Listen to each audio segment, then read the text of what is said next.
అన్న జై భీమ్. జై భీమ్ తమ్ముడు. బీఎస్పీ పరిస్థితి ఎట్లా ఉంది అని చెప్పేసి అనుకుంటా ఉన్నారు తెలంగాణ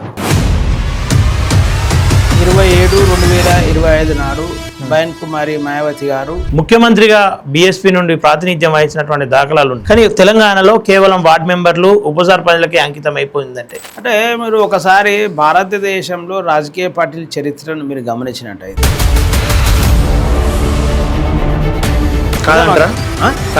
కాదని అంటున్నా కదా నేను. ఎందుకు కాదంటున్నా అంటే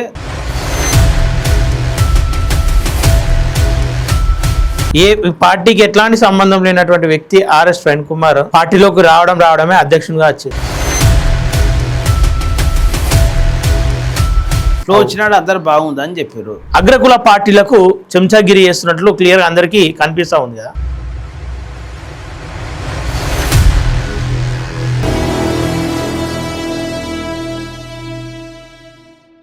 నమస్తే. తెలంగాణ రాష్ట్ర రాజకీయాలు అలాగే నూతనంగా ఏర్పడుతున్నటువంటి పార్టీలు గతంలో ఉన్నటువంటి పార్టీలపైన అనేక చర్చలు జరుగుతూ ఉన్నాయి. రాజకీయాల్లో కూడా పూర్తిగా డబ్బుమయమైపోతూ ఉంది. ఈ సమయంలో ఆల్రెడీ బహుజనవాదంతో ఉన్నటువంటి బడుగు బలహీన వర్గాల పక్షాన కొట్లాడుతామన్న ఉన్నటువంటి పార్టీలు కావచ్చు, కొత్తగా రాబోతున్నటువంటి పార్టీల మనుగడ ఎట్లా ఉండబోతూ ఉంది, ఈ అంశాలపైన మాట్లాడే ప్రయత్నం చేద్దాం. మనతో పాటు తెలంగాణ రాష్ట్ర బీఎస్పీ అధ్యక్షులు ఇబ్రహీం శేఖర్ గారు ఉన్నారు. అన్న నమస్తే. జై భీమ్ తమ్ముడు. అన్న జై భీమ్. అన్న మొదట చెప్పండి, గతంలో తెలంగాణ రాష్ట్రానికి అనేక పార్టీలు వచ్చినాయి పోయినాయి. బీఎస్పీ నేషనల్ పార్టీ, బీఎస్పీని తెలంగాణలో ఎట్లా మళ్ళీ ముందుకు తీసుకురావాలని చెప్పేసి మీరు ఆశిస్తూ ఉన్నారు? తెలంగాణ ఉద్యమం ఏదైతే ఉన్నదో ఈ ఉమ్మడి ఆంధ్రప్రదేశ్లో తెలంగాణ ప్రజలకు అన్యాయం జరిగింది ఎంతైతే వాస్తవమో భారతదేశంలో బహుజనులకు కూడా ఇప్పటివరకు ఇంకా అన్యాయం జరుగుతుంది అనేది వాస్తవం. ఓకే. అయితే ఉత్తరప్రదేశ్లో ప్రారంభమైన ఈ ఉద్యమం అక్కడ సక్సెస్ అయిన విషయం మనకు తెలిసిందే. బయన్ కుమారి మాయావతి గారు భారతదేశంలో అతిపెద్ద రాష్ట్రమైన ఉత్తరప్రదేశ్కి ఎన్నో దేశాల కంటే పెద్ద రాష్ట్రమైన మన ఉత్తరప్రదేశ్కి 4 సార్లు ముఖ్యమంత్రి కాగలిగింది బహుజనవాదం మీద. అవును. సో అదే ఏదైతే కాంశీరామ్ గారు ఉన్నారో ఇక్కడ 1989లో ఆంధ్రప్రదేశ్ కూడా రావడం జరిగింది. ఈడ కూడా పెద్ద ఉద్యమం జరిగింది, పెద్ద మీటింగ్ కూడా జరిగింది. 10 లక్షలతో మీటింగ్ జరిగిన తర్వాత ఆయన 2003లో ఇక్కడనే ఆయనకు స్ట్రోక్ రావడం జరిగింది. స్ట్రోక్ వచ్చిన తర్వాత కొంచెం ఆయన ఆరోగ్యం రీత్యా ఇక అట్లే అదే పరిస్థితి కొనసాగి 2006లో అక్టోబర్ 9లో చనిపోవడం జరిగింది. ఓకే. తర్వాత కొంతమంది వచ్చినప్పటికీ ఉద్యమం కొంచెం స్టార్ట్ అయ్యి మళ్ళీ కొంచెం వెనకకు పోయినట్టు జరుగుతున్న ప్రక్రియ వాస్తవమే, దాన్ని ఎవరు కాదనలేరు. ఎందుకంటే సమాజం అంతా గమనిస్తుంది కదా, మనము అబద్ధాలు చెప్తే నిజం జరగవేది కూడా. ఓకే. అట్లా ఇప్పుడు మొన్న రీసెంట్గా ప్రవీణ్ కుమార్ గారు కూడా వచ్చారు.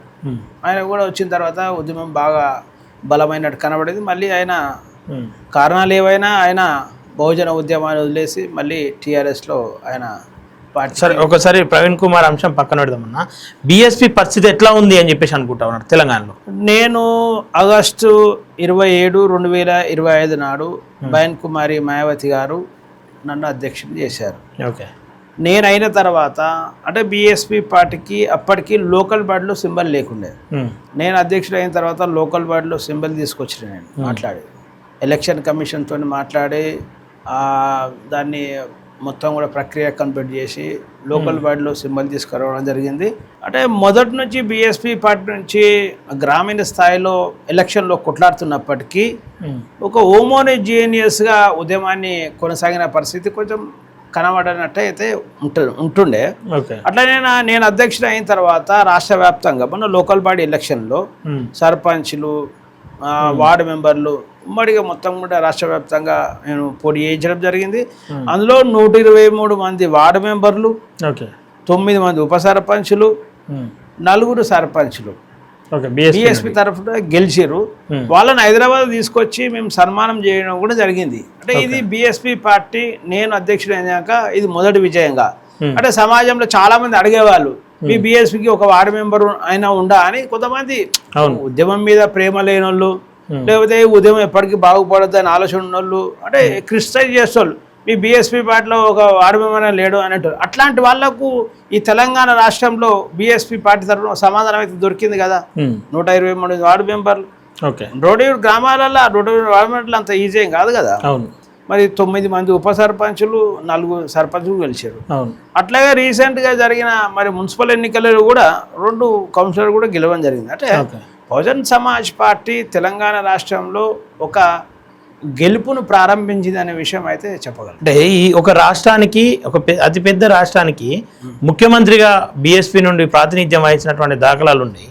కానీ తెలంగాణలో కేవలం వార్డు మెంబర్లు, ఉప సర్పంచ్లకే అంకితం అయిపోయిందంటే ఈ పార్టీ మనుగడ ఎట్లా ఉంది అనుకోవచ్చు? అంటే మీరు ఒకసారి భారతదేశంలో రాజకీయ పార్టీల చరిత్రను మీరు గమనించినట్టయితే ఈ స్వతంత్రం తెచ్చిన పార్టీగా మనం కాంగ్రెస్ పార్టీని చూస్తుంటాం. అవునా కదా? కాంగ్రెస్ పార్టీ ఆంధ్రప్రదేశ్లో ఏమైనా ఉందా ఈరోజు?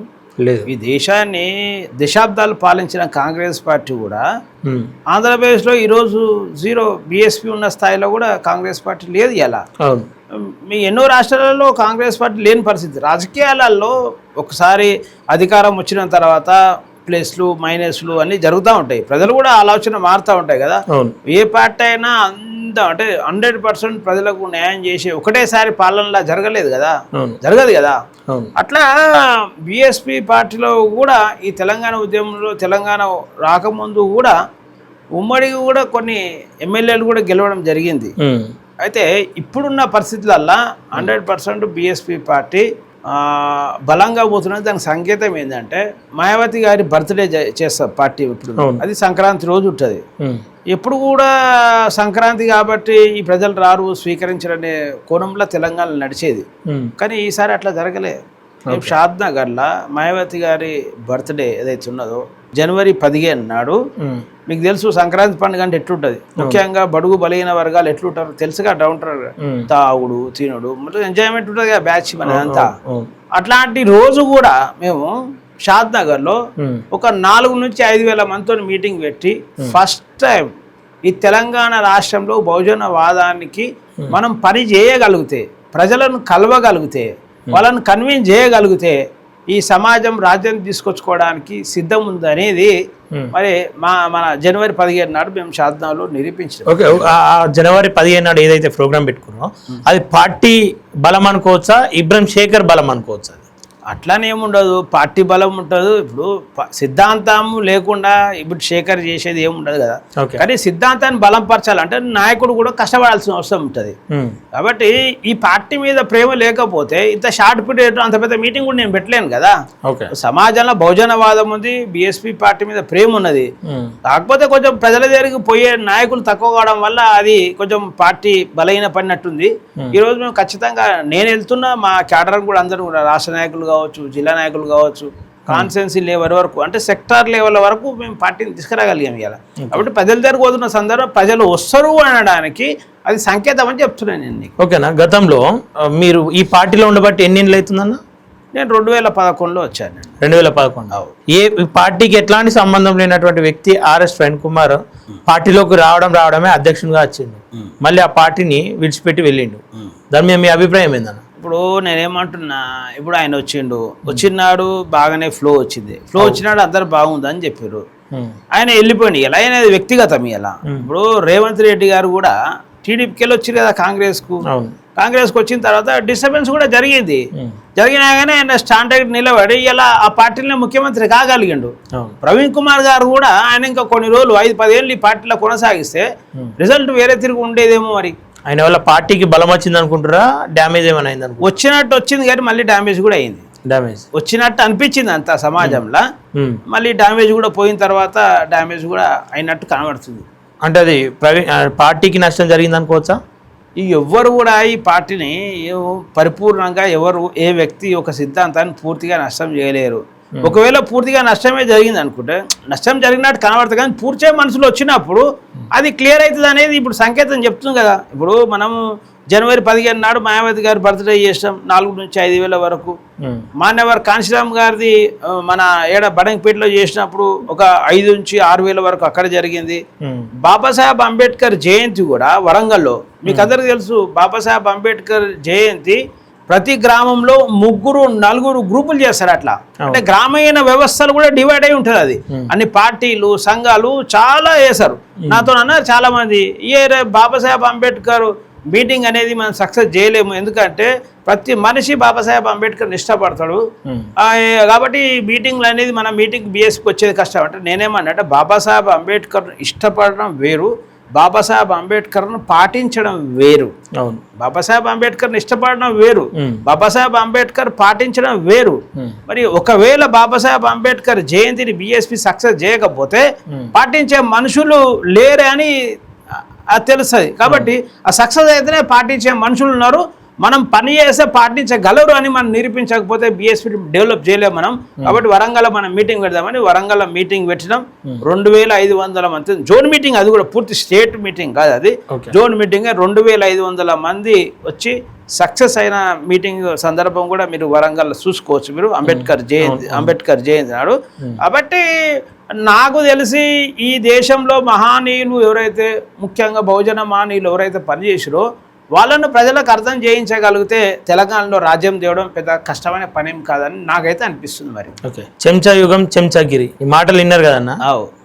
ఈ సమయంలో బహుజనవాదులము బహుజనులము అని చెప్పబడుతున్నటువంటి వాళ్ళు, అంటే కులాల పేరు మీద వర్గాల పేరు మీద ఓట్లాడుకునే వాళ్ళంతా కూడా అగ్రకుల పార్టీలకు చెంచాగిరి చేస్తున్నట్లు క్లియర్గా అందరికీ కనిపిస్తూ ఉంది కదా. ఈ కాలంలో తనను తాను మోసం చేసుకునేటువంటి పరిస్థితుల్లో ఈ పార్టీ, అంటే ఇట్లాంటి పార్టీలకు మనుగడ ఎట్లుంటుంది అన్న? అంటే నేనేమంటున్నా అంటే చెంచాలు అనేది మొదటి నుంచి కూడా మనువాదులు అగ్రకులాలు చెంచాలను క్రియేట్ చేసి న్యాయమైన బహుజన పోరాటాన్ని లేకపోతే మహనీయుల పోరాటాన్ని వాళ్ళు బలహీనపరచడానికి మొదటి నుంచి కూడా ప్రారంభమైంది. ఫర్ ఎగ్జాంపుల్ వీళ్ళందరికీ గురువే గాంధీ గారు అని చెప్తాను నేను నీకు. ఎట్లా గాంధీ గారు అని చెప్తాను నేనంటే, భారతదేశంలో అసలు మనకు ఓట్లక్కే లేవు, ఎస్సీ ఎస్టీ బీసీ మన ఓట్లకు లేవు కదా, లేనే లేవు, మీకు తెలుసు కదా. అయితే భారతదేశంలో కమ్యూనల్ అవార్డు బాబాసాహెబ్ అంబేద్కర్ ఇంగ్లీషులతో కొట్లాడి 2 ఓట్లు సాధించిండు దళితులకు. 1 ఓటు మీద వాళ్ళు పోటీ చేయొచ్చు, వాళ్ళకు వాళ్ళు వేసుకోవచ్చు. 1 ఓటు జనరల్లో పోటీ చేయొచ్చు, జనరల్లో మనము ఓటు కూడా వేయచ్చు. అంటే ఇప్పుడు ఏదైతే ఎస్సీ దళితులు ఉన్నారో దళితులకు ఇతరులు ఓట్లు వేసే అవసరం లేదు. అక్కడ ఈ గెలిచిన అభ్యర్థి 100% దళితుల గురించే కొట్లాడే పరిస్థితి ఉంటుంది. అందులో పాటు ఇంకోటి జనరల్ కాన్స్టిట్యున్సీలో కూడా మళ్ళీ దళితులపై ఇతర వర్గాలన్నీ ఆధారపడే పరిస్థితి ఉంటుంది. ఇది గమనించిన గాంధీ గారు ఈ దేశంలో మొత్తం కూడా కమ్యూనల్ అవార్డు కనుక కొనసాగితే ఈ దేశాన్ని దళితులు పాలించుకొని అగ్రవర్ణాలు కూడా వీళ్ళపై ఆధారపడే పరిస్థితి ఉంటుంది. కాబట్టి దేశం మొత్తం కూడా ఈ అణగారిన వర్గాల చేతులకు పోయే అవకాశం ఉందని ఆయన ఆ స్వతంత్రం కోసం ఎప్పుడు కూడా ఆమరణ నిరాహార దీక్ష చేయలేదు. ఆయన ఎర్రవాడ్ల జైల్లో చేసింది ఏంది, ఇది కమ్యూనల్ అవార్డును తీసేయాలి అని ఎర్రవాడ్ల జైల్లో ఆయన ఆమరణ నిరాహార దీక్ష చేసి బాబాసాహెబ్ మీద మొత్తం భారతదేశ వ్యాప్తంగా మొత్తం అంబేద్కర్ ప్రెజర్ తీసుకొచ్చి కొట్టనీక ప్రయత్నం చేసి ఆయన మొత్తం కూడా అంటే నిరసనలన్నీ కూడా చాలా ఇబ్బందికరమైన వాతావరణాన్ని క్రియేట్ చేసి ఫోర్స్ చేసి బాబాసాహెబ్ అంబేద్కర్ ఒప్పుకునేటట్టు పూనా ప్యాక్టు అంటాం మనం దాన్ని, ఒప్పుకునేట్టు చేసి ఆ రోజు అంటే రిజర్వేషన్ల ఎస్సీలే పోటీ చేయాలి, కానీ ఓట్లు అందరేయాలి. ఈ పరిస్థితిని గాంధీ గారు తీసుకొచ్చారు. అప్పటి నుంచి భారతదేశంలో ఎస్సీలల్లా అంటే రిజర్వేషన్లో మనం గెలిచినా కానీ వీళ్ళు ఎస్సీల గురించి మాట్లాడే పరిస్థితి లేదు అనడానికి పునాది వేసిన ఎవరైతే మనిషి ఉన్నాడో ఆయననే గాంధీ గారు. దానికి ఎగ్జాంపుల్ మీరు తెలంగాణ రాష్ట్రంలో తీసుకోరు, కాంగ్రెస్లో ఎస్సీలు గెలుస్తారా లేదా, టీఆర్ఎస్లో గెలుస్తారు, బీజేపీలో కూడా గెలుస్తారు, అవునా, బీసీలు కూడా గెలుస్తారు. గెలిచిన వీళ్ళెవ్వరు కూడా ఈ బహిరంగంగా బయట సమాజంలో ఎస్సీలపై బీసీలపై దాడులు జరిగితే, అన్యాయం జరిగితే ఎప్పుడన్నా అసెంబ్లీలో వీళ్ళు మాట్లాడంగా చూసిరా మీరు? లేదు. అంటే భారతదేశంలో ఈరోజు మన వర్గాల నుంచి ఎన్నికై మన వర్గాల మీద ప్రేమ ఉన్నా కానీ, మన వర్గాల నుంచి ఎన్నికైపోయి మన వర్గాల మీద ప్రేమ ఉన్నా కానీ మాట్లాడలేని పరిస్థితి క్రియేట్ చేసిన ఆయన ఈ దేశంలో గాంధీ గారు. ఆయన వారసత్వ పార్టీలే ఈరోజు కాంగ్రెసు, టీఆర్ఎస్, బీజేపీ. కాబట్టి దాన్ని ఆల్టర్నేటివ్గా అంటే భారతదేశంలో బాబాసాహెబ్ అంబేద్కర్ సాధించిన కమ్యూనల్ అవార్డుకు ఆల్టర్నేటివ్గా మాన్యవర్ కాంశీరామ్ సార్ ఈ బీఎస్పీ పార్టీని తీసుకొచ్చింది. ఎందుకంటే బీఎస్పీ పార్టీ నుంచి గెలిచినాక మాట్లాడకుండా ఉండలేము కదా. ఎందుకంటే బీఎస్పీ పార్టీ అరగాని వర్గాల నాయకత్వం చేతిలో ఉన్నది. దీనికి పూర్తిగా సుప్రీం ఎవరు? బైన్ కుమారి మాయావతి గారు. ఒకవేళ అణగారిన వర్గాలకు అన్యాయం జరిగినప్పుడు ఆ పార్టీలో గెలిచిన అగ్రవర్ణాలు కూడా దళితుల గురించి మాట్లాడిన పరిస్థితి ఉంటుంది. ఇదే మరో కమ్యూనల్ అవార్డును మన బీఎస్పీగా చూడొచ్చు అనే విషయం చెప్తున్నాను. మన నీట్ పేపర్ లీక్ అయింది, అందులో అనేక మంది బహుజనులే ఉండి ఉంటారు, కొట్లాడుతూ ఉన్నారు జంతర్ మంతర్లో. మరి బీఎస్పీ ఎందుకు అని చెప్పేసి అక్కడ మౌనంగా ఉంది. బీఎస్పీ ఎందుకు మౌనంగా ఉన్నది? బీఎస్పీ కూడా మౌనం ఏం లేదు. బీఎస్పీ కూడా మేమందరం కూడా ఇక్కడ కూడా చేసినాం కదా. మేము నీటుకు ఫెయిల్ అయిందని చెప్పి మేము అంబేద్కర్ విగ్రహం దగ్గర మేము ధర్నా చేసినాం బీఎస్పీ ఆధ్వర్యంలో. బైంజీ గారు ట్వీట్ చేసిర్రు. ఇప్పుడు నేనేమంటున్నా అంటే, ఇప్పుడు నీట్ ఫెయిల్ కావడం, నీట్ అనేది అది ఎవరు చేశారు? ఇప్పుడు ఎవరైతే అధికార పార్టీలు ఉన్నారో వాళ్ళే చేస్తారు. నిజమా కాదా? ఈ అణగారిన వర్గాలు ఎక్కువ జనాభా ఉన్నది ఎవరిదండి? అణగారిన వర్గాలు. అది అయితే మనోళ్ళందరూ కూడా నీట్ అనేది ఎందుకు అవుతుంది, జేఈ అనేది ఎందుకు అయితే లేదంటే, ఇప్పుడు ఈ దేశంలో ప్రైవేట్ ఇంజనీరింగ్ కాలేజీలు మస్తు అయిపోయినాయి. దాన్ని లీక్ చేసినా లాభం లేని పరిస్థితి ఉంది. అలా నీకు నీట్లా నువ్వు తక్కువ సీట్లు ఉన్నాయి కాబట్టి దీన్ని లీక్ చేసేసి ఏమైతే అంటే, దాన్ని ఎవరైతే కార్పొరేట్ వ్యవస్థ ఉందో ఇవన్నీ సీట్లు అమ్ముకునే పరిస్థితి, దాన్ని పేపర్లు అమ్ముకునే పరిస్థితి ఉన్నది. అందుకే వీళ్ళు ఏం చేస్తున్నారు అంటే, నీట్ను మనిషి పేపర్ తయారు చేస్తున్నాడు, అదే జేఈని కంప్యూటర్ చేస్తున్నది. ఆల్టర్నేటివ్గా కంప్యూటర్ సెలెక్షన్ చేస్తుంది కాబట్టి దాన్ని నువ్వు లీక్ చేసే అవకాశం లేదు. ఎందుకంటే దీన్ని డబ్బును చేసుకోవడానికి ఈ దేశంలో మన్వాదులు, కార్పొరేట్ వ్యవస్థ అంతా కూడా ఈ అణగారిన వర్గాల ప్రజల జీవితాన్ని వాళ్ళ డబ్బు దోసుకోవడం, వాళ్ళని మానసికంగా ఇబ్బంది పెట్టడం. డబ్బు దోసుకోవడం ఒకటైతే మానసికంగా ఇబ్బంది కదా.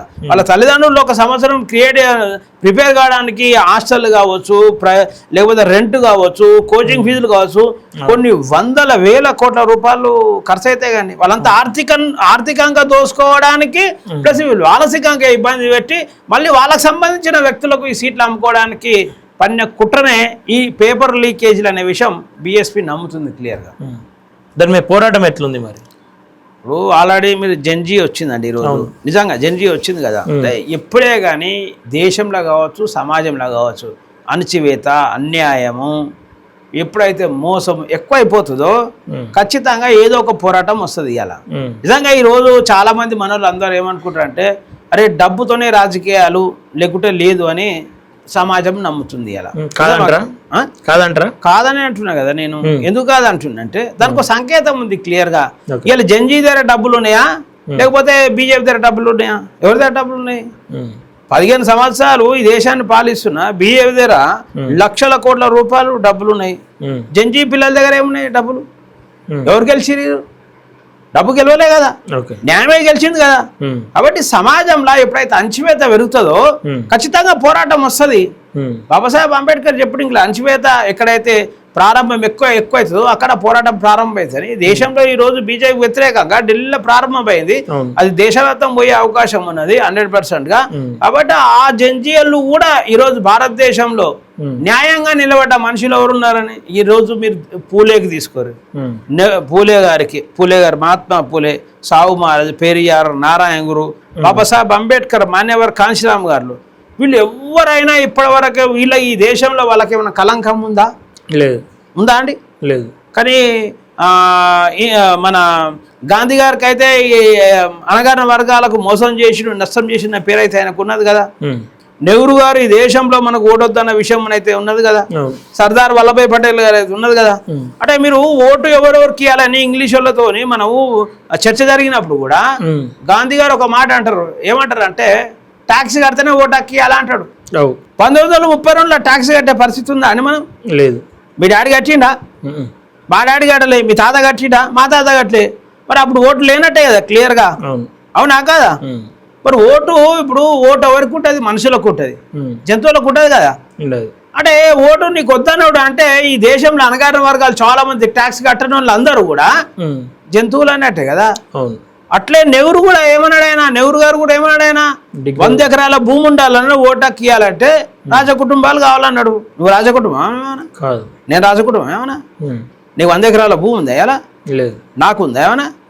మరి నీకు నాకు లేదు, హైదరాబాద్ సిటీలో బంజారాస్ కూడా నీకు నాకే లేదు, గ్రామీణ వాతావరణంలో పేదలకు ఏడుంది? ఈ రోజు నువ్వు గ్రామీణ ప్రాంతంలో పోయి ఎంక్వైరీ చేయి. ఇందిరామ్మ పథకం ఇస్తురుగా, ఇల్లు పథకం. ఒక తండ్రికి 4 కొడుకులు ఉంటారు. 4 కొడుకు ఉంటే అదేంటంటే గ్రామ కంట్రోల్ భూమి ఉంటుంది.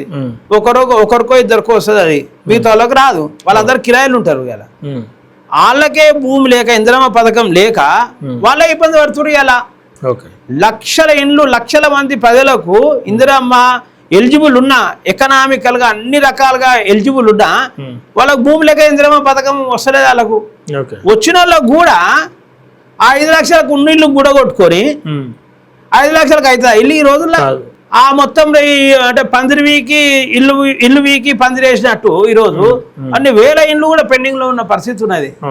అంటే ఈ రోజే అట్లుంటే 2026లో 1932 ఎట్లుంటుంది అంటే అంటే ఈ దేశంలో బలహీన వర్గాలకు న్యాయం జరగొద్దు, ఓటు హక్కు ఉండొద్దు అని కుట్ర చేయడానికి నెహ్రూ గారు కూడా ప్రయత్నం చేశారు. రెండోది సర్దార్ వల్లభాయ్ పటేల్ గారు ఏదైతే ఏమంటారు ఆయనను క్లియర్గా యూనిటీ ఆఫ్ ఇండియా అంటారు కదా, అవునా కదా, ఐక్యతకు స్వరూపం అంటారు కదా. ఆయన కూడా డిగ్రీ ఉంటేనే ఓటు హక్కు ఇవ్వాలన్నాడు ఆయన. మరి డిగ్రీ ఎంతమందికి ఉన్నట్టు ఈరోజు? మీ ఊరు ఎవరు ఎంతమంది డిగ్రీలు చదివారు? ఎస్సీలు, ఎస్టీలు, బీసీలు, మైనార్టీలు చాలా మంది చదవని వాళ్ళు ఉన్నారు కదా. మరి వాళ్ళందరికీ ఓటు ఉండకపోతే ఎట్లా? మరి వీళ్ళందరికీ ఓటు ఇచ్చింది బాబాసాహెబ్ అంబేద్కర్. బాబాసాహెబ్ అంబేద్కర్ ఒకటే మాట చెప్పిండు, భారతదేశం ప్రపంచంలో ఒక భాగం, ఇది ఒక సపరేట్ దేశం కాదు. మనం మానవుల మధ్యలో మనం బతున్నాం, ప్రపంచ మానవుల మధ్యలో ఉన్నాం. మన దేశానికి అంటే ముందే ఎన్నో దేశాలకు స్వాతంత్రం వచ్చింది. ఆ దేశంలో ఓటక్కియాలంటే ఇట్లా ఈ దేశంలో కుట్రవన్నట్టు భూమి, డబ్బు, చదువు అనే కండిషన్లైనా ఆ దేశంలో ఇయ్యలేదు. ఆ దేశ పౌరుడైతే వాళ్ళు ఓటక్కిచ్చారు. కాబట్టి భారతదేశంలో కూడా ఎస్సీ, ఎస్టీ, బీసీ, మైనార్టీలే కాదు అన్ని వర్గాల ప్రజలకు జెండర్ వివక్షత లేకుండా, మగ ఆడ లేకుండా కూడా అందరికీ 21 సంవత్సరాలు నిన్న ప్రతి భారతీయునికి ఓటక్కియాలని బాబాసాహెబ్ అంబేద్కర్ ఆ రోజు పోరాటం చేసింది. కాబట్టి ఈరోజు నీకు నాకు ఓటు ఉన్నది.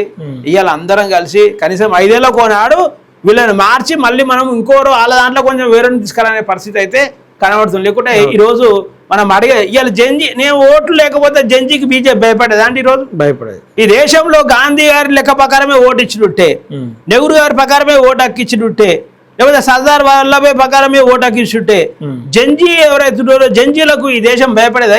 ఇవాళ బీజేపీ భయపడేదా? లేదు. అంటే ఈ రోజు జంజీ పిల్లలు, విద్యార్థులు ఎవరైతే ఉద్యమం చేస్తారో వాళ్ళకు బీజేపీలు భయపడే పరిస్థితి ఉందంటే కూడా ఇలా బాబాసాహెబ్ అంబేద్కర్ ఓటే కారణం తప్ప లేకుంటే లేదన్న విషయం కూడా నేను స్పష్టం. అంటే ఇంత గొప్ప విషయాన్ని ఒక అంటే ఉన్నోడికైనా లేనోనికైనా ఓటు అనేది ఒక ఆయుధం లాగా బాబాసాహెబ్ అంబేద్కర్ కల్పించి, ధనవంతుడైనా సరే కటిక పేదరికంలో ఉన్న వానికి ఓటు సమానమే. మరి ఇట్లాంటి సమయంలో ఈ ఓటును ఎవరికి వేస్తా ఉన్నాం? ఓటు చైతన్య దిశగా, అంటే ఓటు చైతన్యం అనేది పబ్లిక్ లో లేదు. ఆ చైతన్యం కల్పించే దిశగా బీఎస్పీ ఏమైనా అడుగులు వేసిందా, వేస్తుందా? సరే, ఇంతకుముందు విషయం అయితే నేను మాట్లాడాను. నేను ప్రెసిడెంట్ అయినాక మాత్రం ఈ విషయంలో మేమైతే ఖచ్చితంగా గ్రామీణ స్థాయిలో వర్క్ అయితే స్టార్ట్ చేస్తాం. మేము గ్రామీణ స్థాయిలో చేస్తాం. ఓటు ఇప్పుడు మీరు ఇంతకుముందు కూడా చూడొచ్చు, ఇప్పుడు కూడా ఇంత డీటెయిల్గా ఓటు ఎవరు ఇచ్చారు, ఎవరు వద్దన్నారు అనే కాడ ఎప్పుడైతే చర్చ జరిగినట్టయితే నేను అయితే చూడలేదు. కాబట్టి బీఎస్పీ పార్టీ అయితే ఇప్పుడైతే ఓటు ఎవరు ఇచ్చారు, ఎవరు వద్దన్నారు, ఎవరైతే బాబాసాహెబ్ అంబేద్కర్ ఈ దేశంలో ఎవరి గురించి ఎవరితో వ్యతిరేకమైతే పోరాటం చేసిండ్రో తెలంగాణలో బీఎస్పీ పార్టీ వాళ్ళకు వ్యతిరేకంగానే పోరాటం చేస్తే తప్ప అనుకూలమైన పోరాటం చేయదు. ఓకే, అటు కాంగ్రెస్, ఇటు బీఆర్ఎస్, అటు బీజేపీ పూర్తిగా డబ్బుతోనే రాజకీయం చేస్తుంది. డబ్బు అక్కర్లేదని మీరు అంటా ఉన్నారు, కానీ సహజ వనరులకైనా డబ్బు అవసరమే. అట్లా డబ్బు లేకుండా రాజకీయాలు సాధ్యమైతే తెలంగాణలో? ఇప్పుడు నేను ఏమంటున్నా అంటే, మీరు ఇప్పుడు తెలంగాణ యువకులు, మీరు తెలంగాణ ఉద్యమం అయితే చూసిరు కదా, చూసినాం. ఆంధ్రప్రదేశ్లో తెలంగాణ ప్రాంతం ఆంధ్రుల పాలన వల్ల, ఆంధ్ర పాలకుల వల్ల మన ప్రాంతానికి అన్యాయం జరిగిందని పోరాటం వచ్చేది. ఆంధ్ర పాలకులు ఈ రాష్ట్రాన్ని 50 సంవత్సరాలు పాలించారు. వాళ్ళ దగ్గర ఉన్న పైసలు మన దగ్గర ఉన్నాయా? లేవు. మన రాష్ట్రంలో అగ్రవర్ణాల దగ్గర ఉన్నాయా? ఆ రాష్ట్రం అగ్రవర్ణాల దగ్గర ఉన్న డబ్బులు మన రాష్ట్ర అగ్రవర్ణాల దగ్గర లేవు కదా, లేవు. మరి ఎవరు గెలిచారు? ఇలా తెలంగాణ ఎవరు గెలిచారు? ప్రజలను అవేర్నెస్ చేయించగలిగితే, ప్రజలను కన్విన్స్ చేయగలిగితే, అంటే ప్రజల వద్దకు చేరాలన్నా ఇప్పుడు ఒక కార్ కావాలి, కార్లో డీజిల్ కావాలి, పెట్రోల్ కావాలి, మినిమం నీడ్స్ ఉంటాయి. మనతో తిరిగేటువంటి 2-3 పిల్లలకు కానీ ఇట్లాంటి అవసరాలు ఉంటాయి. లేదంటే జెండాలకు కానీ కనువలకు కానీ అసలు డబ్బే లేని రాజకీయం సాధ్యమవుతుందా? 100% నేనేమంటున్నా అంటే బీఎస్పీకి మండల్ లెవెల్ వరకు కార్యకర్తలు ఉన్నారు. ఓకే, మేము ఇలా ఒక జిల్లాకు పోతే మాకు డీజిల్ ఇచ్చే పరిస్థితి ఉన్నది, కార్యకర్తలు ఇస్తారు, భోజనం పెట్టే పరిస్థితి ఉన్నది. అట్లేం లేదు కదా. ఈ పార్టీని 84 నుంచి ఇప్పటిదాకా బీఎస్పీని కాపాడేది ఎవరండి? ప్రజలే కాపాడుతున్నారు. మీరు బీఎస్పీ పార్టీ నిజంగా మాయావతి గారు మీరు ఎక్కడన్నా టాటా బిర్లా దగ్గర అంబానీ దగ్గర ఎప్పుడైనా డబ్బులు తీసుకోగా చూసిరా? లేదు. ఈ ప్రజలమే ఇస్తాము బీఎస్పీ పార్టీని. భారతదేశంలో అణగారిన వర్గాల బీఎస్పీ పార్టీ ప్రజలే బీఎస్పీ పార్టీని కాపాడతారు తప్ప ఈ బీఎస్పీ పార్టీ ఈ పూజ్యపతుల దగ్గరికి ఈ పెట్టుబడిదారులు పోయి డబ్బులు అడుకొని పార్టీని బలం చేసే పరిస్థితి ఉండదు. ఎందుకంటే ఇప్పుడు కాంగ్రెస్, టీఆర్ఎస్, బీజేపీకి వీళ్ళందరూ ఇస్తున్నారు, పెట్టుబడిదారులు కార్పొరేట్ సంస్థలు ఇస్తున్నారు. కాబట్టి వాళ్ళ ఇంట్రెస్ట్గా వాళ్ళు పనిచేస్తున్నారు. కాబట్టి ఈ తెలంగాణ కానీ దేశంలో కానీ పేదరికం పోతలేదు, పేదరికం పెరుగుతుంది అనే దానికి సాక్ష్యం ఏంటంటే ఏ పార్టీ అయినా పాలన చేసే పేదరికం తగ్గాలి. డే బై డే పేదరికం తగ్గాలన్నా పెరగాలన్నా దాని కులమానం ఎట్లా తీసుకోవచ్చు మనం? నువ్వు కాంగ్రెస్ పార్టీ నుంచి అంటే టీడీపీ, కాంగ్రెస్, ఈరోజు టీఆర్ఎస్ పార్టీ, బీఆర్ఎస్ పార్టీ వరకు మీరు తీసుకోరు. ఇలా మళ్ళీ కాంగ్రెస్ పాలన కొనసాగుతుంది. ఉచిత పథకాల సంఖ్య తీసుకుంటున్నది సంఖ్య పెరుగుతుందా తగ్గుతుందా? పెరుగుతుంది. మరి ఉచిత అంటే ఆధారపడే మనుషుల సంఖ్య పెరిగితే పేదరికం పెరిగినట్ట తగ్గినట్ట? పేదరికం పెరిగినట్టు. ఒక తండ్రి ఉంటాడండి, మీ తండ్రి ఇప్పుడు నువ్వు జీవితకాలం చనిపోయేంత వరకు మీ తండ్రి మీద ఆధారపడితే మీ తండ్రి సంతోషపడతా గర్వపడతాడా? బాధపడతాడు. అంటే నువ్వు నీ అంతలు నువ్వు సంపాదించుకొని బతికే సంతోషపడ, కనీసం ఆయనకు పెట్టకున్నా సరే నీ అంతలు నువ్వు సంపాదించుకొని నువ్వు నీ భార్య నీ పిల్లలు బతికిస్తే సంతోషపడతాడు, హ్యాపీగా ఉంటాడు కదా. మరి పాలకులు మనం ఇంకా డే బై డే ఆధారపడ్డ వాళ్ళ సంఖ్య పెరిగితే ఏం మంచి పాలన చేస్తున్నట్టు? వాళ్ళు సంతోషంగా ఉంటున్నారు అంటే ఈ అలగాండ వర్గాలందరూ కూడా అట్లే పేదలుగా ఉండాలనే కాన్సెప్ట్లో వాళ్ళు ఉన్నారు. మళ్ళీ మనం ఎన్నికలలో డబ్బు మంది ఇస్తే తీసుకోవాలి, మళ్ళీ మనకు ఓట్లు వేయాలి. కానీ వీళ్ళు సొంతంగా వీళ్ళు ఎదగొద్దు, వీళ్ళు ఆధారపడకుండా బతికే మనుషులుగా వీళ్ళు తయారు కావద్దు, స్వయం పోషకాలుగా వీళ్ళు తయారు కావద్దు అనే దాని మీదనే ఈ అగ్రవర్ణ పార్టీలు కాంగ్రెస్, టీఆర్ఎస్, బీజేపీ ఇవన్నీ ప్రయత్నం చేస్తున్న విషయం నేను స్పష్టం చేస్తాను. అంటే ప్రజలకు అర్థమవుతుందా మరి? ఇది చెప్తే ఎందుకు అర్థం కాదండి. ఇప్పుడు బాబాసాహెబ్ మాన్యవర్ కాంశీరామ్ గారు మీకు తెలుసు కదా, ఈ దేశాన్ని ఎన్నో అంటే 70 ఏళ్ళ నుంచి మనవాదులు పాలిస్తారు. ఇప్పుడు ఉత్తరప్రదేశ్లో అట్లాంటి మనువాద ఐడియాలజీ మొత్తం బ్రాహ్మణిజానికే ఒక మొత్తం తలకాయ లాంటిదే ఉత్తరప్రదేశ్ కదా, అవునా కదా? అక్కడ పేదరికం కూడా ఎక్కువనే, అణచివేత కూడా ఎక్కువనే. మరి ఏదైతే మహనీయులు పూలే, అంబేద్కర్, సాగుమాజ్ పెరియార్ గారిని వాళ్ళందరి ఆలోచన, అంబేద్కర్ ఆలోచన మాన్యవర్ కాంశీరామ్ గారు అక్కడ అంతా పేదలకు చెప్పి డబ్బుల రాజ్యాన్ని ఓడగొట్టి పేదల రాజ్యాన్ని తీసుకొచ్చింది కదా, అవునా కదా? మాన్యవర్ కాంశీరామ్ సార్ అంటాడు ఏమని అంటే ఓట్ అనేటివి డబ్బును ఓడగొడితేనే పేదరికం పోతుంది అంటాడు. ఉత్తరప్రదేశ్ అయితే పోయింది కదా, మీకు తెలుసు క్లియర్గా, మీకు తెలుసో తెలియదో చాలా మంది బీఎస్పీ పార్టీలో ఉన్న లీడర్లు కూడా పేదలకు అన్యాయం చేసే మాయావతి గారు వాళ్ళని జైల్లో నేపించిన చరిత్ర ఉంది ఆడ. కాబట్టి ఈ సమాజంలో ఒక నాయకుడు కంకణం కట్టుకోగలిగితే 100% ఖచ్చితంగా డబ్బు ఓడిపోతుంది, న్యాయం గెలుస్తుంది. గాంధీ గారి డబ్బు ఉన్నంత బాబాసాహెబ్ డబ్బు ఉందా? లేదు. మరి గాంధీ గారు గెలిచినా ఓడిపోయారా?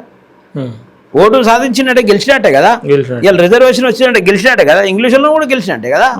కాబట్టి మనము డబ్బును ఓడగొట్టకుంటే అది ఓడిపోదు, కానీ మనం ఓడగొడితే ఓడిపోతుంది. అది డబ్బు మ్యాటర్గా అంటారు. ఇప్పుడు కేసీఆర్ పాలనకు వచ్చిన తర్వాత రేవంత్ రెడ్డి దగ్గర పైసలు ఎక్కువ ఉన్నా కేసీఆర్ దగ్గర ఎక్కువ ఉండ, కేసీఆర్ దగ్గర మరి రేవంత్ రెడ్డి ఇలా గెలిచిండు. కానీ రేవంత్ రెడ్డి కూడా ఎంతో కొంత డబ్బు ఎదగలిండు అనేది. అరే మీరు ఏమంటారు అంటే ఇప్పుడు డబ్బు అనేది ఎక్కువ ఉంటే డబ్బు గెలవాలి, కానీ డబ్బు లేకుండా అలా తప్పులు కూడా చెప్తే ఓడిపోతుంది కదా. ఓకే. కాబట్టి మనం కూడా ఈ పాలకుల తప్పులన్నీ కూడా మనం మన ప్రజలకు చెప్పగలిగితే వాళ్ళు కూడా సిద్ధపడతారు ఖచ్చితంగా. అయితే 100% తెలంగాణలో ఆ పార్టీలను బలైన పరిచేదే తెలంగాణ బహుజన రాజ్యం తెచ్చుడే. ఓకేనా? తెలంగాణలో ఆర్ఎస్పీ బీఎస్పీలోకి వచ్చినాక ఒక ఊపింది, అది ఎవరు అవునన్నా కాదన్నా అందరూ నమ్మాల్సిందే. ఆర్ఎస్పీ వెళ్ళినాక ఏ పార్టీ పని అయిపోయింది, ఏ పార్టీకి మనుగడ లేదు, ఏ పార్టీని ఎవరు పట్టించుకోరు అన్నప్పుడు ఇబ్రాహిం శేఖర్ అనే ఒక వ్యక్తి అధ్యక్షునిగా రావడం, అసలు అంటే ఆ సమయంలో అసలు పార్టీకే దూరం అవుతున్నటువంటి దాఖలాలు ఉన్నాయి. ఆ సమయంలో మీరు ఈ పార్టీ పగ్గాలు చేతిలో పట్టుకురు, మీ ధైర్యం ఏదైనా అప్పుడు అసలు? అంటే నా హిస్టరీ కూడా మీరు తెలుసుకోవాలి. మాది సొంతం బాలాపూర్ గ్రామం. నేను బీటెక్ చదువుకున్నా. మా బ్రదరు ఆంధ్రప్రదేశ్ అంబేద్కర్ సంఘం అధ్యక్షుడు మైసయ్య అని 30 సంవత్సరాలు ఆంధ్రప్రదేశ్ అంబేద్కర్ సంఘం అధ్యక్షుడు చేసిన ఆయన నక్సలైట్ల చర్చలు జరిగినప్పుడు కూడా చర్చల ప్రతినిధి ఉండే రాజశేఖర్ రెడ్డి గారు ఏదైతే చర్చలు చేసిరో నక్సలైట్లకు ప్రభుత్వానికి చర్చలు చేసినప్పుడు మా అన్నగారు మైసయ్య గారు చర్చల ప్రతినిధి కూడా ఉండే ఆయన. సో నేను ఆ కుటుంబాలు పుట్టిన. నేను 2001లో బాలాపూర్ సర్పంచ్ గెలిచిన, ఇండిపెండెంట్ గెలిచిన, మళ్ళీ పార్టీ కాదు. ఆ రోజు మా అన్న వాళ్ళందరూ కలిసి మా ఫ్రెండ్స్ అందరు, మా ఊర్లో మా ఫ్రెండ్స్ కూడా అందరు కూడా మా ఫ్రెండ్స్ మా కుటుంబము అందరు కలిసి నన్ను ఆ రోజు గెలిపించారు. నేను గెలిచినాక నేను ఎంఆర్పిఎస్లో జాయిన్ అయినా. జాయిన్ అయిపోయి నేను కాంగ్రెస్ టీఆర్ఎస్ బీజేపీలో జాయిన్ కాలే నేను. అయినా చాలా జాగ్రత్తగా వినాలే మీరు. ఒక సర్పంచ్ గెలిచినాక ఇమీడియట్గా మన వాళ్ళు ఏం చేస్తారు, ఎస్సీలు కానీ బీసీలు కానీ ఏదో ఒక పార్టీలో జాయిన్ అవుతారు. అవునా, నేను జాయిన్ కాలే. నేను ఆ రోజు ఎంఆర్పిఎస్ ఉంటుంటే ఎంఆర్పిఎస్లో పని చేసిన. అది పని చేసుకుంటే కూడా ఉట్టినే ఎంఆర్పిఎస్ మూమెంట్లో లేను నేను. మళ్ళా సర్పంచ్గా నెక్స్ట్ 2006లో మళ్ళీ జనరల్లో పోటీ చేసిన. పోటీ చేసి 125 250 అంటే 250 ఓట్లతోనే ఓడిపోయింది నేను. మళ్ళీ ఓడిపోయినాక కూడా ఉట్టిగా లేను. మళ్ళీ నేను వార్డు మెంబర్ గెలిపించినాగా ఆ వార్డు మెంబర్లతోని ఎస్సీ ఎస్టీ బీసీ మైనారిటీల ఐక్యత అనేది నాకు అప్పుడే అవగాహన ఉన్నది. నాకు ఒక ముస్లింను బాలాపూర్కు ఉప సర్పంచ్గా చేసిన నేను. ఉప సర్పంచ్ చేసిన ఆ రోజే ఎంఐఎంతో లైన్ కలిపి నేను గెలిపించిన వాళ్ళు ఎంఐఎం ఉంటే వాళ్ళతో లాబీ చేసి ఆ రోజు బాలాపూర్లో కాంగ్రెస్ పార్టీలో రాకుండా టీడీపీలో రాకుండా ఒక ఎంఐఎం వ్యక్తిని నేను సపోర్ట్ చేసి ఆ రోజు నేను ఉప సర్పంచ్ చేసిన. తర్వాత నేను ఎంపీటీసీ పోటీ చేసిన, మళ్ళా ఓడిపోయినా. మళ్ళీ నేను వైస్ చైర్మన్ కూడా మళ్ళా నేను చేసిన. ఆ రోజు నేను ఓడిపోయిన తర్వాత మళ్ళీ 2009లో నేను ఎమ్మెల్యేగా పోటీ చేసిన. ఎంఆర్పిఎస్కి వెళ్ళి ఓడిపోయినాం. నాకు అర్థమైంది ఏంటంటే ఎంఆర్పిఎస్ అనేది ఒక హక్కుల మూమెంట్, ఒక కుల మూమెంట్. సరే, దానికోసం వాళ్ళు ఫైట్ చేస్తున్న సందర్భంలో నేను ఎలక్షన్ కొట్లాడుతున్నా. నాకు ఎలక్షన్కి ఏమవుతుంది అంటే కింద నేను ఒక ఓటింగ్ తయారు చేసుకుంటే పైన నిర్ణయాలు మారుతున్నాయి. సరే, ఇక్కడ నాకు ఇబ్బంది అవుతుంది కాబట్టి నేను క్లియర్గా ఎంఆర్పిఎస్కి రాజీనామా చేసి నేను కాంశీరామ్ సార్ పుస్తకం చదివిన తర్వాత ఆయన చరిత్ర చదివినంత నాకు రాజ్యాధికారం రావాలి అంటే బీఎస్పీ తప్ప ఇంకో మార్గం లేదని నాకు అర్థమైపోయింది. అర్థమైపోయి నేను బీఎస్పీలో జాయిన్ అయినా. జాయిన్ అయిపోయి నేను అంటే ఆ జాయిన్ అయ్యే ముందు కూడా నేను కౌన్సిలర్గా పోటీ చేసిన. మళ్ళా 2013లో కౌన్సిలర్ చేసిన నేను. వేసి మళ్ళీ కౌన్సిలర్ గెలిచిన. పూలే అంబేద్కర్ కాంశీరామ్ సార్ బొమ్మ పెట్టి గెలిచి నేను మళ్ళీ బీఎస్పీలో జాయిన్ అయినా. మళ్ళీ 2018లో ఎమ్మెల్యేగా పోటీ చేసిన, అలా ఓడిపోయినా. మళ్ళీ 2020లో నేను కార్పొరేటర్కి పోటీ చేసిన. అప్పుడు లోకల్ పార్టీలో సింబల్ లేకున్నాయి బీఎస్పీకి. మళ్ళీ ఇండిపెండెంట్గా చేసిన నేను. పూలే అంబేద్కర్ కాంశీరామ్ సార్ మాయావతి గారి బొమ్మ కూడా పెట్టి పోటీ చేసిన. గెలిచిన ఒక్కనే. గెలిచిన తర్వాత టీఆర్ఎస్ పార్టీతోని లాబీ చేసి, అప్పుడు సబితేంద్ర రెడ్డి గారు ఉండే, ఆమెతో లాబీ చేసి నా మద్దతు కావాలని అడిగితే నాకు డిప్యూటీ మేయర్ కావాలని చెప్పి నేను డిప్యూటీ మేయర్గా అయ్యి ఇది బీఎస్పీ పార్టీ విజయం అని నేను డిక్లేర్ చేసిన. మాయావతి గారికి మేము గిఫ్ట్ ఇస్తున్నాం తెలంగాణ నుంచి అని. మానవర్ కాంశీరామ్ గారి పని ప్రారంభమైందని తెలంగాణ చెప్పినాం. కాబట్టి ఇక్కడ నాది కాంప్రమైజ్ అయ్యే మెంటాలిటీ లేదు. నా 25 ఏళ్ల చరిత్రలో నేను అణగారిన వర్గాల పక్షానున్న మానవుల మార్గంలో నేను ప్రయాణం చేస్తున్నా. కాబట్టి దీన్ని ఖచ్చితంగా ఒక 1000 రూపాయలు సంపాదించినోడు 1,00,000 రూపాయలు సంపాదించడం పెద్ద సమస్య కాదు. ముందు 1000 రూపాయలు సంపాదించడం మనకు తెలియాలి. తెలిసే 1,00,000 రూపాయలు కూడా సంపాదిస్తాడు. నాకు తెలుసు ఈ రాజ్యాధికారం ఎట్లా తీసుకురావాలి కాడ నాకు అవగాహన ఉంది. కాబట్టి గ్రౌండ్ నుండి బలంగా వచ్చిన 100%. ఇప్పుడు ప్రవీణ్ కుమార్ విషయం కూడా నేను చెప్తాను మీకు ఒకసారి. ఆయన అంటే ఇప్పుడు ఊకే అందరు అడుగుతున్నారు కాబట్టి నేను చెప్తున్నాను. లేకపోతే ఇప్పుడు ఆయన గురించి ఊకే మాట్లాడడం కూడా మనకు పెద్ద ఇంట్రెస్ట్ ఉంటుంది. ఎందుకంటే ఆయన వచ్చిండు పోయిండు కదా. అయితే ఈ అణగారిన వర్గాలు ఏమైందంటే ఆయన డీజీపీ హోదా ఉండి సోషల్ వెల్ఫేర్ కూడా బాగా పబ్లిసిటీ అయిపోయింది. అయినాక అందరికి అరే ఇంకోటి ఏంటంటే గ్రౌండ్లో కూడా రాజ్యాధికారం కావాలి అనే ఆలోచన ఉంది. అరే పెద్ద మనిషి వచ్చిండు, ఫిగర్ వచ్చిండు, డీజీపీ, ఆ ఉద్యోగం వదిలేసిండు అనే కాడ బాగా వచ్చిర్రు అందరూ. అయితే ఆయన ఏం చేశారని వచ్చిర్రు. కానీ ఆయన మాత్రం ఈ పోరాటాన్ని అంటే కులం ఈజీ గెలవదు కదా అండి. డబ్బును గెలవడం ఈజీ ఏమో కానీ కులాన్ని గెలవడం అంత ఈజీ కాదు. డబ్బును గెలవడం ఈజీ, కానీ కులాన్ని బీసీలలో కూడా చాలా మంది డబ్బులు ఉన్నాయి, అవును, కానీ సొంతంగా రాజకీయ అధికారం రాగలుగుతారా ఇలా? లేదు. అంటే కులాన్ని గెలవడం చాలా కష్టం అది, అంటే తొందరగా గెలవలేం దానిలో పెద్ద ప్రణాళిక ఉండాలి. కాబట్టి ఆయన తొందరగా నిర్ణయం తీసుకొని పోయాడు. మేమేమంటున్నా అంటే ఆ మూమెంట్ ప్రవీణ్ కుమార్ గారు ఉన్నప్పుడు మూమెంట్ ఎట్లా నడిచింది అంటే బెల్లం చుట్టూ ఈగలు వస్తాయి, బెల్లం ఉంటే ఈగలు వస్తాయి. ఇప్పుడు మేమేం మూమెంట్ చేస్తుంటే కందిరీగల మూమెంట్ చేస్తున్నాం. ఇది తేనెటీగలు ఉంటాయి కదా, తేనెటీగలు ఏం చేసాయి, తేనెని క్రియేట్ చేస్తాయి. ఈగలు ఏం చేస్తాయి, బెల్లం తిన్నీకి వస్తాయి. ఈరోజు మూమెంట్ ఏం జరుగుతుంది అంటే తేనెటీగల మూమెంట్ జరుగుతుంది, క్రియేట్ మూమెంట్ జరుగుతుంది. ఖచ్చితంగా తెలంగాణ మార్పు జరుగుతుంది, బీఎస్పీ బలంగా నిలబడుతుంది, 100% నిలబడుతుంది. ఎందుకు నిలబడది? సమాజంలో న్యాయం ఎప్పుడైనా ఓడిపోయిందా? భారతదేశంలో స్వతంత్ర పోరాటాన్ని మీరు గమనించండి. ఇంగ్లీష్ వాళ్ళ దగ్గర డబ్బు ఉంది, అధికారం ఉంది, తుపాకులు కూడా ఉన్నాయి వాళ్ళ దగ్గర. భారతీయుల దగ్గర అవేం లేవు కదా. భారతీయుల ఆత్మగౌరవ పోరాటమే స్వతంత్ర పోరాటం కదా. ఇంగ్లీష్ వాళ్ళ డబ్బు, తుపాకులు, వాళ్ళ అధికారం గెలిచిందా? భారతీయుల ఆత్మగౌరవం గెలిచిందా? భారతీయుల ఆత్మగౌరవం గెలిచింది కదా. అట్లా మీరు గాంధీ గారు, బాబాసాహెబ్ అంబేద్కర్ తీసుకోరు. బాబాసాహెబ్ అంబేద్కర్ ఆత్మగౌరవ పోరాటం గెలిచిందా? గాంధీ గారి మోసం ఆలోచన గెలిచిందా? బాబాసాహెబ్ ఆలోచన 100%. ఉత్తరప్రదేశ్లో కాంశీరామ్ సారు రాజ్యాధికార కాంక్ష అంబేద్కర్ ఇజాన్ని నిలబెట్టాలని ఆయన ఏకైక లక్ష్యం ఏదైతుందో అంబేద్కర్ అంటే భారతదేశంలో అంబేద్కర్ గారిని తూచా తప్పక పాటించిన మనిషి ఎవరు ఉండంటే మనెవరు కాంశీరామ్ అని క్లియర్గా చెప్తున్నారు కదా అందరూ. మనెవరు కాంశీరామ్ సార్ గెలవలేదా ఉత్తరప్రదేశ్లో? మాయావతి గారు ముఖ్యమంత్రి 4 సార్లు కాలేదా? అక్కడ కూడా డబ్బు ఓడిపోయింది కదా, అక్కడ కూడా న్యాయం గెలిచింది కదా. తెలంగాణ కూడా ఆంధ్రలో డబ్బు మీద తెలంగాణ ప్రజలు గెలిచిరు కదా. కాబట్టి తెలంగాణ రాష్ట్రంలో కూడా ఎందుకు అనుకుంటారు మీరు? నీట్ అనేది సెంట్రల్ కదండి, స్టేట్ లో కూడా టిఆర్ఎస్ పార్టీ అంటే బిఆర్ఎస్ పార్టీ లీకేజ్ల పార్టీ కదా. ఇప్పుడు కాంగ్రెస్ పార్టీ కూడా లీకేజ్ల పార్టీ కదా. మరి నేషనల్ వచ్చిన ఉద్యమం తెలంగాణ కూడా వస్తుంది, రాదని ఎందుకు అనుకుంటున్నాం? కమ్ బీఎస్పీ ఆ మూమెంట్ టేకప్ చేస్తుంది ఖచ్చితంగా. అంటే ఇప్పటి వరకు అనేక ప్రశ్న పత్రాలు లీక్ అయినాయి అని చెప్పేసి తెలంగాణలో కూడా కొట్లాటలైనాయి. ఆ మూమెంట్ ఎప్పుడన్నా బీఎస్పీ క్యాచ్ చేసుకొని కొట్లాడే ప్రయత్నం చేసిందా? మరి చేసినాం కదా, మేము చెప్తానే ఉన్నాం. ఎందుకు ప్రచారంలో ఎందుకు లేదు మరి? ఇప్పుడు మీకు తెలుసు, మీరు నన్ను ఎప్పుడు పిలిచారు ఇంటర్వ్యూకి? నేను ఆగస్టు 27 నాడు అయినా 2005లో. మీరు ఎప్పుడు పిలిచారు నన్ను?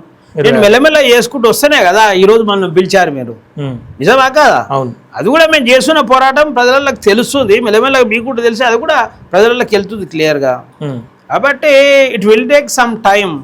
నువ్వు కార్యకర్తలను సమన్వయం చేయాలి, వాళ్ళని నొప్పియాలి, వాళ్ళకు కూడా ఈ ట్రైనింగ్ ఇవ్వాలి, సిద్ధాంతం బోధించాలి కదా. రెండో విషయం కూడా మీరు గమనించి, ఎందుకంటే ఖచ్చితంగా రాబోయే రోజులలో ఈ కాంగ్రెస్, టీఆర్ఎస్, బీజేపీ తెలంగాణ ఉంటుందని నేను అనుకుంటలేను. ఎందుకు అనుకుంటలేనంటే అణగారిన వర్గాలు గమనిస్తారు, ముఖ్యంగా మీరు కూడా గమనిస్తారు కదా. కాంగ్రెస్ పార్టీ ఏదైతే మన బీఆర్ఎస్ పార్టీ ఏది మన 1,45,000 కోట్లు ఏం స్కామ్ అది? కాళేశ్వర్ స్కామ్ మీద మాట్లాడుతుండే, నిజమా కదా? ఇయ్యాల కూడా మాట్లాడుతుందా లేదా? మేడిగడ్డ మాట్లాడతారు, కాళేశ్వరం మాట్లాడతారు, బీజేపీ కూడా అదే మాట్లాడతారు.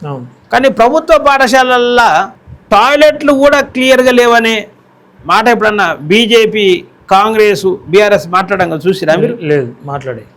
ఉస్మానియా హాస్పిటల్లో మీకు ఏమైనా అయిందా? ఎక్స్రేకి మీరు పోతే ఎక్స్రే ఫిలిం లేదు ఉస్మానియా హాస్పిటల్లో. ఏమైంది బీఆర్ఎస్ పార్టీకి? ఏమైంది బీజేపీ పార్టీకి? కాంగ్రెస్ పార్టీ, బీఆర్ఎస్ మోసం పార్టీ, ఈ పేద ప్రజలను పట్టించుకొని పార్టీ అని అధికారం వచ్చింది కదా. ఎందుకు ఉస్మానియా హాస్పిటల్ పట్టించుకుంటలేరు?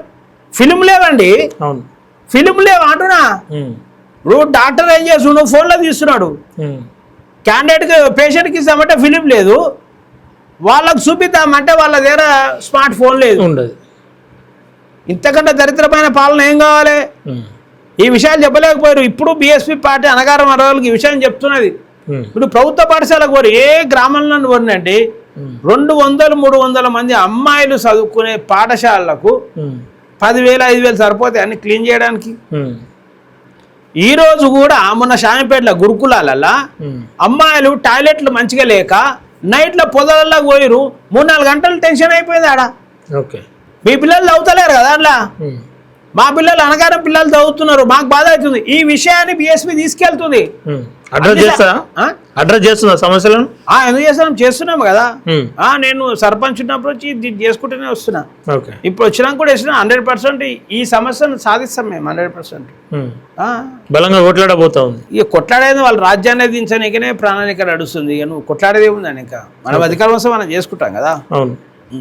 ఇక్కడ తెలంగాణలో ఎవరు అవునన్నా కాదన్నా ప్రతి చోట ఓట్ బ్యాంక్ ఉంది బీఎస్పీకి. వాళ్ళంతా కూడా నీతిగా నిజాయితీగా ఉండే వాళ్ళే బీఎస్పీని పట్టుకొని ఉంటారు. ఎందుకంటే అక్రమాలు చేయాలన్న ఆలోచన ఉన్నా ఏదైనా ఉంటే అధికారంలో ఉన్న పార్టీలోకి జంప్ అయ్యేటువంటి దాఖలాలు ఉంటాయి.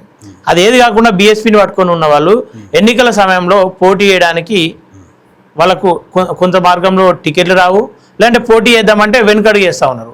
వాళ్ళకు ఎట్లాంటి మనోధైర్యాన్ని నింపుతా ఉన్నారు, ఎట్లాంటి మార్గదర్శకాలు వాళ్ళకి ఇవ్వబోతా ఉన్నారు? ఎప్పుడే కానీ సిద్ధాంతమే ఈ సమాజంలో అవినీతిని, అన్యాయాన్ని, అణచివేతను, డబ్బును గెలుస్తాయి. కాబట్టి మేము క్లియర్గా మహానీయుల సిద్ధాంతాన్ని మా క్యాడర్కి అంతా బోధిస్తున్నాం. ఆ ఓటర్లు కూడా ఫైండ్ అవుట్ చేస్తున్నాం. 100% సమాజాన్ని మేము మార్చడానికి వాళ్ళతో కలిసి కన్విన్స్ చేయడానికి మేము గ్రాస్ రూట్లో మా ప్రయత్నం చేస్తున్నాం. మీరు చూస్తారు అక్టోబర్ 9కి కూడా మేము 1,00,000 మందితో మీటింగ్ పెట్టుకుంటున్నాం. మాన్యవర్ కాంశీరామ్ గారి వర్ధంతి సందర్భంగా తెలంగాణ రాష్ట్రంలో అక్టోబర్ 9కి 1,00,000 మంది మీటింగ్ పెట్టగలుగుతున్నాం. 1,00,000 మంది మీటింగ్ పెడుతున్నామంటే మార్పు ప్రారంభం అవుతా అన్నట్టే కదా. అంటే అన్ని పార్టీలు కూడా మీటింగ్లు పెడతా ఉన్నాయి. మందు ప్యాకెట్లు, బిర్యానీ ప్యాకెట్లు, మందు బాటిల్ ఇచ్చుకుంటా. అట్లాంటి అవకాశం ఉందా, లేదంటే నీతిగా నిజాయితీగా వచ్చేవాళ్ళే నాటికి? మీరు ఎంక్వైరీ చేయండి, మేము చెప్పింది మీరు నమ్మకండి. షాద్ నగర్లో మీటింగ్ పెట్టినాం. మేము ప్రజలు రానికే మేము 100 రూపాయలు ఇవ్వమండి. ఆ మా లీడర్లే కష్టపడి ఆ ప్రజలను కన్విన్స్ చేసి అక్కడ లోకల్ ఉన్న వాళ్ళ దగ్గర సహకారం తీసుకొని వాళ్ళంతా సొంతంగానే వస్తారు తప్ప మేము డబ్బులు ఇచ్చి తీసుకొచ్చే అవకాశం ఉండదు. తీసుకురాము కూడా మా పద్ధతి కూడా అది కాదు. మాకు అన్ని డబ్బులు ఎక్కడవి మా దగ్గర, ఎక్కడి ఆ డబ్బులు ఎక్కడి అన్ని డబ్బులు కోట్ల రూపాయలు ఎక్కడికి తెస్తాం.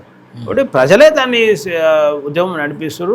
ఇవాళ మీరు రేపు 1,00,000 మంది మీటింగ్ కూడా ప్రజల సహకారంతో మేము ఏర్పాటు చేస్తాం. సక్సెస్ అవుతారా మీటింగ్లో? 10 తారీఖు మీరు ఇంటర్వ్యూ చేశారుగా, మళ్ళీ నన్ను సక్సెస్ అయితే చేసావు కదా. మరి 10 తారీఖు కలుద్దాం మనం, అక్టోబర్ 10 నాడు. సక్సెస్ కాకుండా చేయలేము.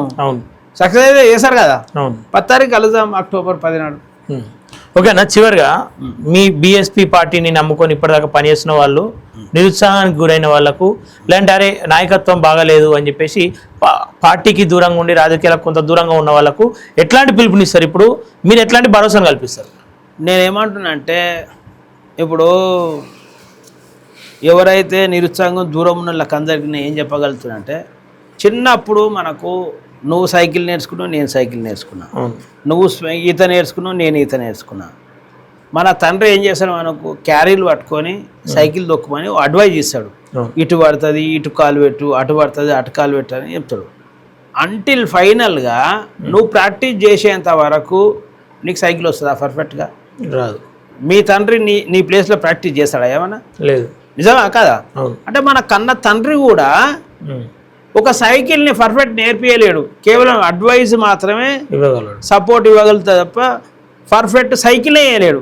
జీవితాన్ని ఎట్లా చేస్తారు? అట్లనే వీళ్ళందరికీ ఎవరైతే న్యూట్రల్గా ఉన్న వాళ్ళకి కానీ, ఈ నమ్మకం లేని అని మాట్లాడేటోళ్ళకి కానీ, లేకపోతే కొంచెం బాధపడరే మా బీఎస్పీ పార్టీ బహుజన్ రాజ్యానికి అధికారానికి రావట్లేదు, బహుజన్ రాజ్యం ఎప్పుడు వస్తుందనే బాధపడే వాళ్ళందరూ కూడా ఏం చెప్తున్నా అంటే, మనం అందరం కలిస్తే ఖచ్చితంగా ఈ తెలంగాణ రాష్ట్రాన్ని మనం పాలించాలని చెప్తున్నాను నేను. సైకిల్ ఎట్లయితే సైకిల్ని ఎగ్జాంపుల్ తీసుకోవాలి మనం, తీసుకొని కన్న తండ్రే సైకిల్ నేర్పియలేడు. ఈ రాజ్యాన్ని మనం కలిస్తేనే మనమే తీసుకురావాలి. రెడ్డోళ్ళు తెచ్చి మనకు రాజ్యం ఇస్తారా? వెల్మోళ్ళు ఇస్తారా? లేకపోతే ఆ కమ్మోళ్ళు తెచ్చిస్తారా? కోమటోళ్ళు ఇస్తారా? పాపనోళ్ళు ఇస్తారా? మన రాజ్యాన్ని మనమే తెచ్చుకోవాలి కదా. కాబట్టి వాళ్ళందరికీ ఒక పిలిపేది అంటే, మనమందరం కలిస్తే ఖచ్చితంగా తెలంగాణలో రాజ్యాన్ని సాధించవచ్చు అని చెప్తున్నాను. వాళ్ళకు కూడా పిలిపిస్తున్నా, వాళ్ళందరూ రమ్మంటున్నా, జైన్ కమ్మంటున్నా. వాళ్ళ స్థాయికి, వాళ్ళ ఎక్స్పీరియన్స్కు, వాళ్ళ సముచితమైన స్థానం ఇస్తాం. 100%గా వాళ్ళందరికీ పని చేయిస్తాం, వాళ్ళకి మర్యాద వాళ్ళకి ఇస్తాం. ఖచ్చితంగా వాళ్ళందరూ కలుపుకొని తెలంగాణ బలమైన బహుజన మూవ్మెంట్ను నిర్మిస్తామనే విషయం చెప్తాను. ఓకేనా? థ్యాంక్ యూ అన్న, థ్యాంక్ యూ సో మచ్. మీరు ఇంకేమైనా చెప్పదలుచుకున్నారా తెలంగాణ ప్రజలకు కానీ, పార్టీ తరఫున? తెలంగాణ ప్రజలకు అందరికీ కూడా బహుజన్ సమాజ్ పార్టీ తరఫున ఒక విజ్ఞప్తి. మీరు ఉమ్మడి ఆంధ్రప్రదేశ్ ఉన్నప్పటి నుంచి కూడా గమనిస్తున్నారు ఏమని, మనం టీడీపీ పార్టీని చూసినాం. కాంగ్రెస్ పార్టీని చూస్తాం, బీఆర్ఎస్ పార్టీని చూస్తాం, ఈ రాష్ట్రంలో బీజేపీ పార్టీని కూడా చూస్తున్నాం. ఈ పార్టీ నాయకులు ఎప్పుడు కూడా మనకు 4 మంచి మాటలు చెప్తలేవు. ఏమని? చదువుకోమని. ఏ లీటర్ అని చెప్పంగా చూసిరా మీరు? లేదు. మీరు తాగుడుకు దూరం గర్రి. 3 ఆధారపడకుండా బతకండి, మీరు బాగు చేయలేరు, మీరే బాగుపడాలని. చెడాల వాళ్ళకు దూరం ఉండండి, తల్లిదండ్రులను మంచిగా చూసుకోర్రి, బాల్య పిల్లల కోసం నిరంతరం కష్టపడండి, సంపాదించిన డబ్బులో కొంచెమైనా జమ చేసుకోర్రి అనే 4 మంచి మాటలు ఇప్పుడు మీరు చెప్పంగా చూసినావా? 4 మంచి మాటలు చెప్పని ఈ పార్టీలు మనకు మంచి చేశారంటే మీరు ఎట్లా నమ్ముతారు? ఫ్రీ బస్ అంటారు, అవునా కాదా? ఆ మహిళలకు 2500 అంటారు, మహిళలకు 2500 అంటారు, షాది ముబారక్ అంటారు, ఇవన్నీ అంటారు. ఇవన్నీ ఇచ్చే బదులు ఈ అణగారిన వర్గాల అందరూ ప్రజలు ఆలోచించేది అంటే ఫ్రీ ఎడ్యుకేషన్, ఫ్రీ వైద్యం ఇస్తే ఇవన్నీ ఇవ్వాల్సిన అవసరం ఉన్నాయా? ఆ 2 ఇస్తే ప్రజలు చైతన్యం అవుతారు, వాళ్ళు సంపాదించిన పైసలు వాళ్ళ దగ్గర ఉంటాయి, వీళ్ళు ఇచ్చే చిల్లర కానీ వీళ్ళు ఇచ్చే మందు వాళ్ళు తీసుకునే అవకాశం ఉండదు, మంచోడు చెడ్డోడు ఆలోచిస్తారు. కాబట్టి ఆలోచించినప్పుడు ఓట్లు వాళ్ళకి వేయకుండా మన బీఎస్పీకి వేస్తారు, లేకపోతే మన రాజ్యాన్ని మనం తీసుకొచ్చుకుంటాము ఆలోచన వస్తుంది అనేది దాని మీదనే వాళ్ళంతా కూడా ప్రజలను పేదలుగా ఉంచడానికి అంటే కాంశీరామ్ గారి మాటలు చెప్పారంటే స్టేటస్ కో మెయింటైన్ చేస్తారు. స్టేటస్ కో అంటే ఏంటంటే నాకు భూమి పంచాయతీ జరుగుతుంది అనుకో, కోర్టు ఏం చేస్తుంది? స్టేటస్ కో ఇస్తుంది. స్టేటస్ కో అంటే దాన్ని నువ్వు చేయదు నేను చేయదు, ఇట్లుండే అట్లా ఉండాలి. కాబట్టి ఈ పార్టీలన్నీ కూడా అణగారిన వర్గాల అభివృద్ధి విషయంలో స్టేటస్ కో మెయింటైన్ చేస్తారు. దానికే ఉచిత పథకాలు అన్నీ సర్వ్ అట్లిచ్చి ఈ ప్రజలను ఇట్లా ఉంచుతున్నారు. కాబట్టి ఈ తెలంగాణ అణగారిన వర్గాల ప్రజలందరూ కూడా ఆలోచన చేయాలి. వీళ్ళు మన పిల్లలకు మంచి విద్యను ఇవ్వలేకపోతారు. పాము కరిసి చచ్చిపోయిందండి, ఎవరు బాధ్యత వహించాలి? ప్రైవేట్ స్కూల్లో పిల్లోడు చనిపోతే ప్రైవేట్ యజమాని ఇస్తుంది, అవునా కాదా? మరి గవర్నమెంట్ స్కూల్లో చనిపోతే ఓడియాలండి. రేవంత్ రెడ్డి గారు ఏమిచ్చారు? ఆయన ఏమైనా ఇచ్చిండా? ప్రభుత్వం ఇవ్వాలి కదా. కాబట్టి నేనేమంటున్నా అంటే అణగారిన వర్గాలు ఆలోచన చేయాలి. వీళ్లకు మన మీద సవితి ప్రేమనే ఉంది తప్ప నిజమైన ప్రేమ లేదు. దాన్ని గమనించి మన పాలన మనమే చేసుకుందాం, మన సమస్యలు మనమే పరిష్కరించుకుందాం.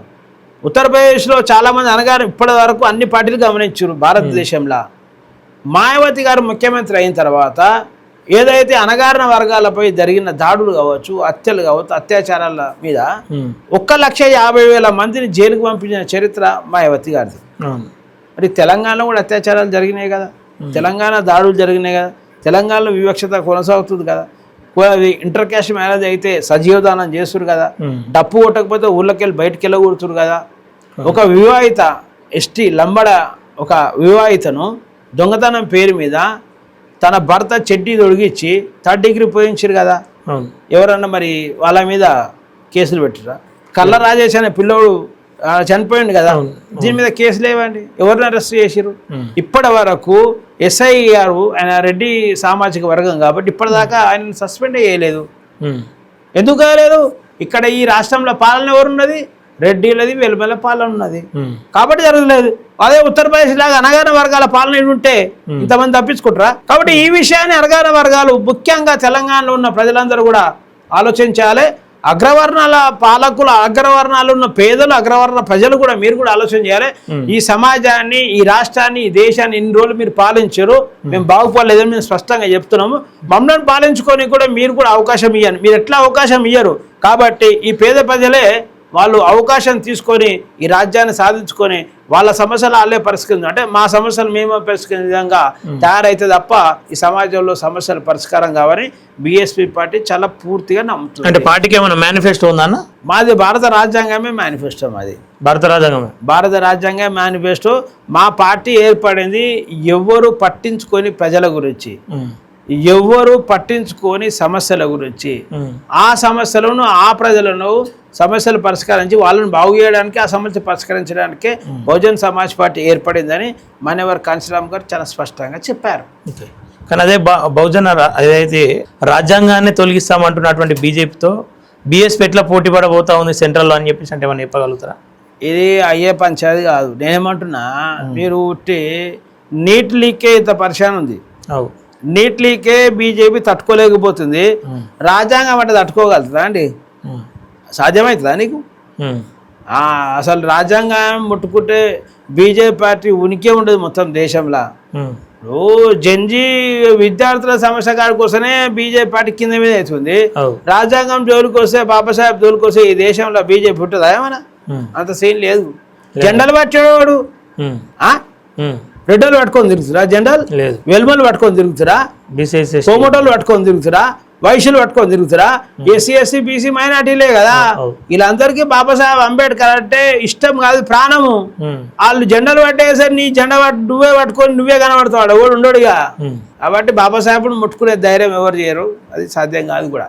ఓకే అన్న, థ్యాంక్ యూ అన్న, థ్యాంక్ యూ సో మచ్.